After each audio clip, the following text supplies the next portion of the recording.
മൂന്നാം മുദ്ര പൊട്ടിക്കുമ്പോൾ അല്ലെങ്കിൽ തുറക്കുമ്പോൾ കറുത്ത കുതിരയെ കാണും. ഇതിനെല്ലാം ഓരോ അർത്ഥങ്ങളുണ്ട്. വെള്ളക്കുതിര, ചുവന്ന കുതിര, കറുത്ത കുതിര, ഓരോ അർത്ഥങ്ങളുള്ളതാണ്. അതുകൊണ്ടാണ് സ്പെസിഫിക് ആയിട്ട് ആ കളറിനെ അവിടെ പ്രതിപാദിപ്പിക്കുന്നത്. അപ്പോൾ മൂന്നാം മുദ്ര എന്ന് പറയുമ്പോൾ കറുത്ത കുതിരയാണ്. 6-ാം അധ്യായത്തിന്റെ 5 മുതൽ 6 വരെയുള്ളതായിരിക്കുന്ന വാക്യങ്ങളിൽ കറുത്ത കുതിരയെ പരാമർശിച്ചുകൊണ്ട് വചനം പറയും. ഇനി അടുത്തത് 4-ാം മുദ്ര തുറക്കുമ്പോൾ, 4-ാം മുദ്രയെ കുറിച്ച് പറയുമ്പോൾ മഞ്ഞ നിറമുള്ള കുതിരയെ കാണുന്നു. 6-ാം അധ്യായത്തിന്റെ 7 മുതൽ 8 വരെ, അല്ലെങ്കിൽ 7-8 വാക്യങ്ങൾ കാണുവാൻ കഴിയുന്നു 4-ാം മുദ്രയെ കുറിച്ച് മഞ്ഞ നിറമുള്ളത്.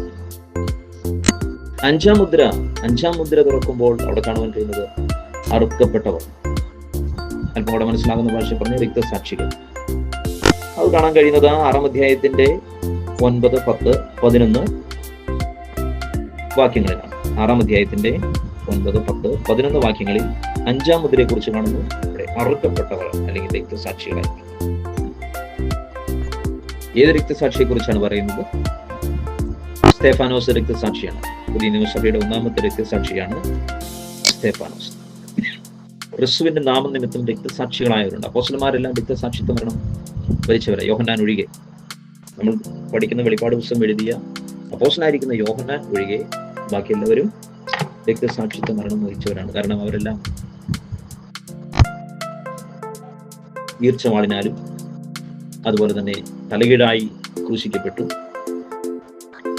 തിളച്ച എണ്ണയിൽ ഇട്ട് കൊലപ്പെടുത്തി, ഈ നിലകളിൽ ദാരുണമായ രീതിയിൽ ഉപദ്രവങ്ങളേറ്റ് രക്തസാക്ഷിത്വ മരണങ്ങൾ വരിച്ചവരാണ് പല അപ്പോസ്തലന്മാർ. അപ്പോൾ 5-ാം മുദ്ര പൊട്ടിക്കുമ്പോൾ അറുക്കപ്പെട്ടവർ രക്തസാക്ഷികളായിരിക്കുന്നവർ കാണും. 6-ാം അധ്യായത്തിന്റെ 9 മുതൽ 11 വരെയുള്ളതായിരിക്കുന്ന വാക്യങ്ങൾ. അടുത്തത് 6-ാമത്തെ മുദ്രയാണ്. 6-ാമത്തെ മുദ്ര പൊട്ടിക്കുമ്പോൾ കാണുന്നത് വലിയൊരു ഭൂകമ്പം ഉണ്ടായതായി അവിടെ കാണും. വലിയൊരു ഭൂകമ്പം ഉണ്ടായി. ആ ഭൂകമ്പം 6-ാം അധ്യായത്തിന്റെ 12 മുതൽ 17 വരെയുള്ള വാക്യങ്ങളിൽ കാണുവാൻ കഴിയും. 6-ാം മുദ്രയെ കുറിച്ച് 6-ാം അധ്യായത്തിന്റെ 12 മുതൽ 17 വരെയുള്ളതായിരിക്കുന്ന വചനവേദ ഭാഗങ്ങളിൽ കാണുവാൻ കഴിയും. അടുത്തത് 7-ാം മുദ്രയാണ്. 7-ാം മുദ്രയെ കുറിച്ച് നമ്മൾ കാണുന്നു, സ്വർഗത്തിൽ വലിയൊരു നിശബ്ദതയുണ്ടായി. 7-ാം മുദ്ര പൊട്ടിക്കുമ്പോൾ സ്വർഗത്തിൽ വലിയൊരു നിശബ്ദതയുണ്ടായി. 8-ാം അധ്യായം 1-ാമത്തെ വചനമാണ് ഇത് കാണുന്നത്.